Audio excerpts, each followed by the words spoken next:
As most of us were sleeping, this was happening early Sunday morning. Douglas County Sheriff's deputies shut down this intersection. It's a takeover event. This was happening in northern Douglas County. Yeah, the sheriff's office says these sideshow events are a persistent and very dangerous problem.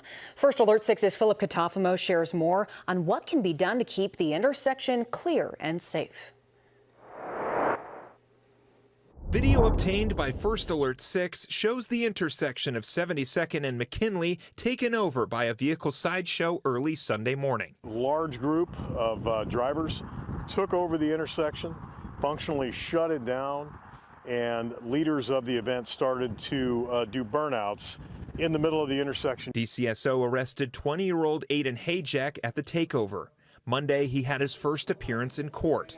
Hayjack faces charges of reckless driving and flight to avoid arrest. He was convicted in October for fleeing law enforcement as well. We know a lot of these offenders are repeat offenders. It's the same individuals that we're arresting over and over again. Sheriff Hansen says a location like 72nd and McKinley can be tempting for takeover events due to how secluded they appear. However, he says an area like this can pose a huge risk to everyone. What if someone is speeding down this road who's drunk or sleepy? And there's hills here. It's not necessarily straight line of sight.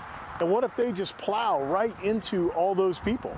And so now we've got an even more serious crime because we've got someone that was maybe impaired hitting someone who is committing a crime of a street takeover.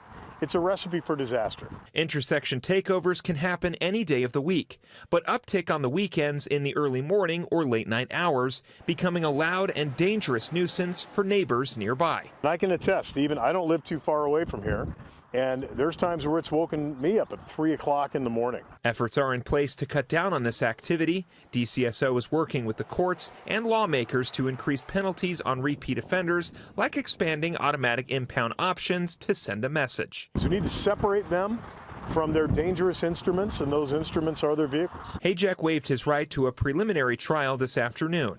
His bond is set at $10,000. Reporting in Douglas County, I'm Philip Katafamo, First Alert 6.